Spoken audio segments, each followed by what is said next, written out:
Why hello, folks. Why hello. It's time to continue. Like, we got so much stuff. We got so much stuff to talk about now because they've done the big Tenno live. So we know that Heart of Deimos is coming, and with it, a couple of updates are coming. And we gotta prepare for it. We have to actually start grinding out stuff already to prepare for the Heart of Deimos update. Because, you see, good old Mr. Helminth here, he is about to go through sort of a personality change. This room is going to be completely revamped, and we're going to get this big old chunky boy down in the back here. You know, the plant from Little Shop of Horrors. And the big new update is that we're going to be able to start customizing Warframe abilities. So, you're going to be able to replace one ability on a Warframe, which is huge! It's super big. It helps a lot of frames, well, depending on which abilities you can get. But it helps a lot of frames become more viable. For example, Equinox. He has a perfect she has a perfect candidate for which ability to replace. And that would be her number one ability, making her switch between day forms and night forms. The reason why you can replace that is because you pretty much never do that in the mission. Because you build for it differently. Day form and night form require different things. Like, day form wants duration. Night form, I mean, the other way around. Night form wants duration. Day form does not. So, you have different mod setups for them. It's the same as, like, the difference between Slova and Speedva, the two different versions of Nova. Also built completely differently, to the point where people, like, have two Novas. Because they require, like, different polarities on the mods as well. So, you never swap between day form and night form in missions. You might as well use something else in your number one ability, right? So how this is going to work is every 24 hours you're going to be able to donate a Warframe, a non-prime Warframe, to the Helminth. And teach it one ability from that Warframe. Now that's not up for you to choose which one. It's going to be predetermined which Warframe you can learn different ability, or which ability you can learn from different Warframes. So, for example, I'm going to guess. Let's take Rhino, for example. I'm going to guess that the ability you get from him is going to be Charge. I don't think they're going to make Iron Skin a universal ability that all Warframes can get, because that's too good. I don't think they're going to make Roar a universal ability that all Warframes can get. And they've already said that they're not going to be giving people's ultimate abilities. They're not going to give, like, the big shebang. So, Wisp, for example, you know, her solar beam thing, that's not going to be the one. So, Rhino is not going to get... He's not going to give away his Stomp. And he cannot give away Roar or Iron Skin. So, it's going to be Charge. Do I want Charge on an Equinox? No, not particularly.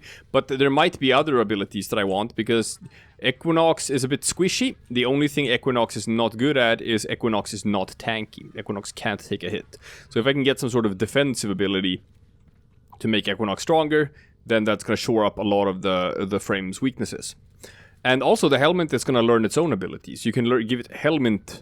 You can give your Warframe Helminth abilities instead of giving it, like, abilities from other Warframes. Exactly what those are, we don't know that yet. They have not been revealed, because the Helminth also levels up, so you can get, like, stronger and stronger abilities, I guess. So what that means is we have to start feeding Warframes into the Helminth in order to teach it abilities that we can then set on other Warframes. So what that means is it's time to start grinding and build a one of each Warframe in the game. Just build all of them again. Whew. Gonna build every single Warframe again.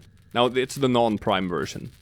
So, start with the easy ones. Start with the ones you get from Dojo Research, which is like Banshee, Wukong, Zephyr, Volt, Nezha. You can also get Vauban from the Nightwave rewards. And most people probably have a bunch of Oberon stuff lying around.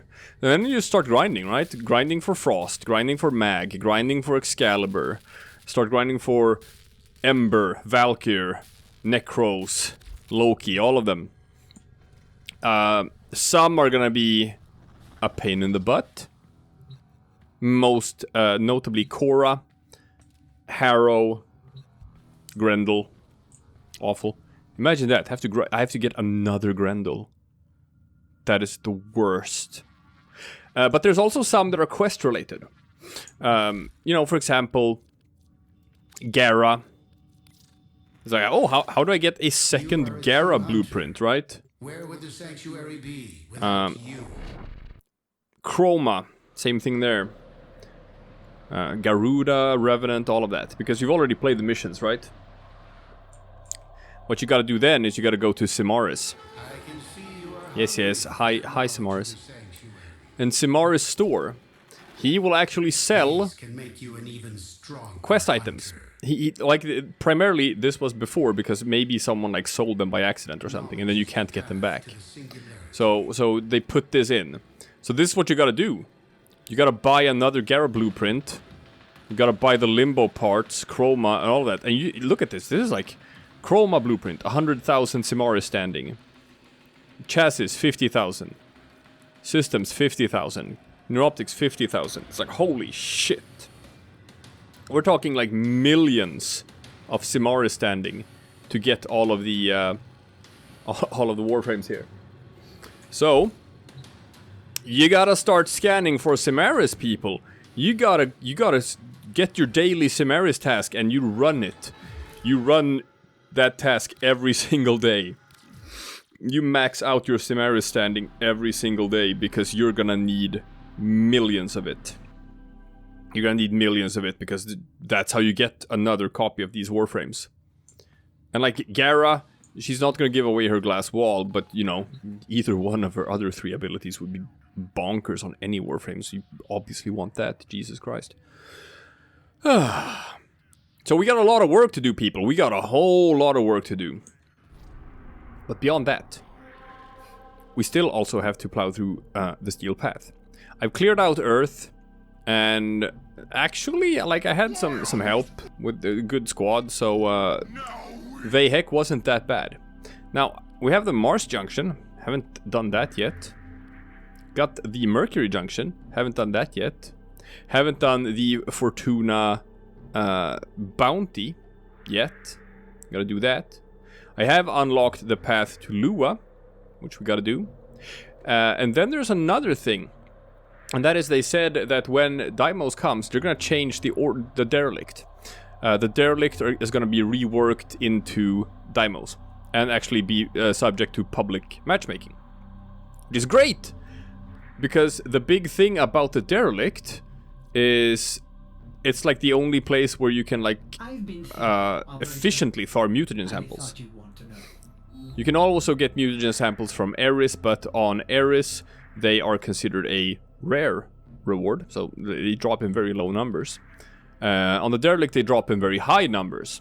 But there's no public matchmaking, so you can't just join public squads because you need keys to access the nodes. So you have to like go into recruit chat and like form up a group of people or whatever. But you know, for the people who haven't formed the HEMA yet, stuff like that, this is how you do it. This is how you actually farm mutagen samples. So that's going to be a whole lot easier in the future, because if this is just going to be reworked into Deimos, I'm going to assume it's going to be the same reward structure, which is like the infested stuff, nanospores, mutagen samples, new roads, and if you can just farm those in public games, well, congratulations. The HEMA is now accessible to everyone. It's still going to be like a grind, but it's going to be a passive grind. It's just going to be something you do like in the back while you do other stuff, and you're just going to be collecting mutagen samples at a much higher rate than you have been before. So that's great. But then there's also the thing of like, you know, these decorations that you get for completing Steel Path. No, not options. Let's see. Go to my inventory. Boom. Let's see if I can find it here. Decoration? No. Let's do this. Earth. Is it here? No, it's not here. You know what? I know where it is. Here. This is where my decorations are. So, when you do Steel Path, right? You when you clear a planet and clear every node on the steel path, you get one of these decorations for that planet. So since I've done every... God damn, there's a lot of noggles I don't have. Ugh. Yeah. This, the steel path, Earth. See? I have this now. I have this decoration that I could place in my orbiter if I wanted to. It's nice. And you want to collect all of them. Obviously. So then you ask, like, well, wait, what if the Derelict disappears? Can I still get that decoration if the Derelict just isn't here anymore? Apparently I haven't been able to confirm it yet. But apparently they've said on the forums that the Derelict decoration is instead gonna be moved to Deimos. So if you clear out Deimos on the steel path, you will get the Derelict decoration. I'm not sure if that's true or not. It might be. But I figured, hey, I'm not gonna take that risk. I'm not gonna like flub it up and accidentally miss it. So I gotta clear out the Derelict before the 25th of August.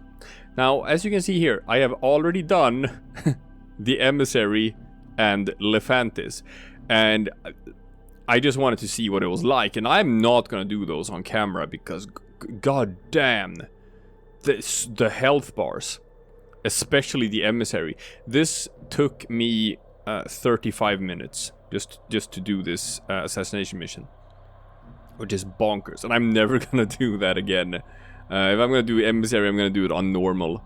I assume Emissary is just gonna be moved to Deimos. Probably Lephantis is also gonna be moved to Deimos. I don't know. We'll see. But I still have these other nodes, and you know, usually like they're pretty fine to run even in Steel Path. The reason for that is because, you know, these are infested nodes, and even on the Steel Path, the infested are the infested. They're not that tough. So you can go through this, you know, without it breaking your back or anything. So we're gonna do that. The art of combat must be practiced to truly master the canvas of war. Yep. Let's go. As you can see, the Grineer enemies, they're the ones still standing. They're the ones I actually have to, you know, put some bullets into. Whereas the infested units, they melt very quickly. So it's an armor thing. We're back to, I guess, we're back to how it was before the armor rework, where you have to mod your Warframe specifically to fight against the Grineer. Because their armor values get so bonkers when you start scaling up into high levels. That, like, just... something like... if it's gonna take 1 bullet for an infested enemy, it's gonna take 2 bullets for a corpus enemy, and 50 bullets for a Grineer enemy. It's basically how it works. Jesus. Which is a bit rough. Ah. Yeah. Because, like, this is like a 7 Forma Exceltra with a reactor and a Riven mod. Speaking of which, let's try out my Athodai on these guys. Yeah. Okay. I was a bit sloppy there. I stood still when I shouldn't have. But the Athodai, it's still... yeah, the alt fire of the Athodai is still absolutely ludicrous. So you can probably just use this guy instead. If you wanna clear out these nodes. Like, I have pistol ammo mutation, so I'm probably gonna be fine with ammo. And if I just use this alt fire and just pump these guys full of such stupid, absolutely stupid amounts of, like, just corrosive and heat procs, they go down. Thank you, my precious Vaska Kavat, for, you know, keeping this guy busy for a second, so that I could scan him. It's very nice of you, Vaskekavat. Alright, let's check out what this thing...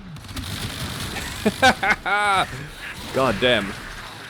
Now, I'm gonna say that, like, when I get... eventually, like a Riven mod for the Athodai, it's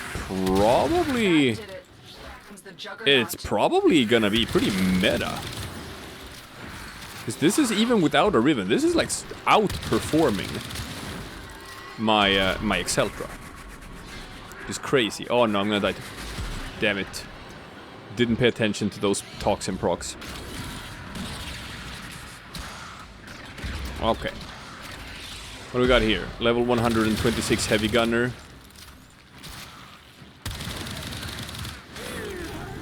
Yeah, not a problem. Okay. Let's revive the safe way. Like we're supposed to. Ah, perfect. I wanted to know.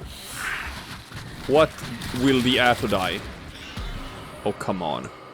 Wow, okay, okay, so the toxic clouds from the Juggernaut is no joke.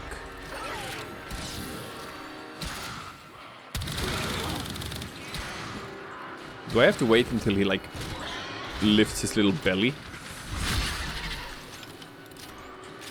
Ah, well, you know what? I'm pretty much out of ammo on this thing anyway. I guess I'll just leave the Juggernaut alone, because why would you waste time fighting a Steel Path Juggernaut? It feels pretty pointless. Like, it's not... Rewards aren't different in Steel Path. So there's no real purpose to doing it. Also, gotta make sure to pick up my Lephantis nav coordinates while I do this mission. Because, hey, I have to run the Lephantis fight a bunch of times again. Because I gotta farm for another Necros. But again, I'm not gonna do that on the Steel Path. I'm not doing it. You can't make me do it. Okay, Athodai. Yeah. Eximus. Not a problem. I like the Athodai. Let's think and put in work.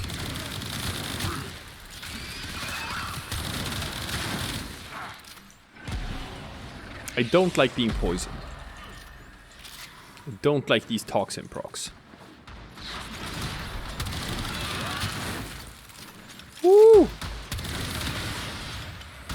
Damn. Ah! Woo. Okay, okay, fine. Fine. I'm going down. Like, I know I shouldn't be playing Equinox on Steel Path. I know. I know that, like, it doesn't have the survivability necessary. But this is also something that, like, might change. This might change after the 25th. If I can just get some sort of, like, defense skill that I can slot into this guy's, this gal's, like, ability set. Equinox might be able to do a bunch of stuff that she currently really can't do very well. Oh shit, I didn't have a full magazine. Yeah, if you go up like on point blank range and just dump the alt fire into stuff, like, I don't care what it is, it's gonna die. And I guess I also die. Oh, an Arson Eximus might actually be the only thing that doesn't die. Yeah, let's switch to my viral here. My viral Exceltra is probably better than my heat-based Athodai. Specifically against an Arson Eximus. You know what? That's fine. Now, it is still obviously, like, very ammo hungry. That being said, if I do get like a Riven mod for it, I doubt I'm gonna go that much for ammo. If I can just like, if you can just ramp up the damage instead, then you don't need more ammo. If you can just kill the enemies with less shots, then why would you need more ammo? You wouldn't. Oh boy. Okay, I got some ammo back here. But the combination of like Acceltra and Athodai, both are weapons that like sort of struggle with ammo reserves. And as you can see, like just Steel Path Grenier, they are so chunky. Can I just go for the headshot kill here? Nope! I have no ammo. I'm dead. Well, you know what? You know what? It's gonna be fine. Paracesis, you will come to my aid like you have so many times before. Now I have ammo. My ammo is back. Now I can't die a whole lot of... Not that many more times, actually. If I die like only once or twice more, then I'm gonna get a mission fail. So I gotta be a bit more careful now. I've been a bit too sloppy here, jumping around too much, taking too many risks. Or rather, not jumping around enough. I gotta be more mobile. Yeah, like that. 5 more enemies, and then I can just run to extraction. Oof. Oof. I see napalms and stuff here. Okay, let's see if we can make this happen. We're so close. Woo! Like, even red crits is just not doing all that much to these guys. The enemy is broken. Well done. Now get to The enemy's broken. And I am out of here. Woo! See? So easy. So easy. You exist to strike. You strike to win. The lesson ends. Okay. Got some fantasy nav coordinates. That's good. Bam. So, that node's cleared. That's great. But I don't know. It's one and done. It's one and done for these. And once I have cleared the entire, like, sort of Derelict, I'm not gonna go back to that on Steel Path. It seems like the only thing people do after they've cleared out the star chart normally with Steel Path is they pick certain sort of survival missions that they can run for a long time, like an hour or so on Mott or whatever, so that you can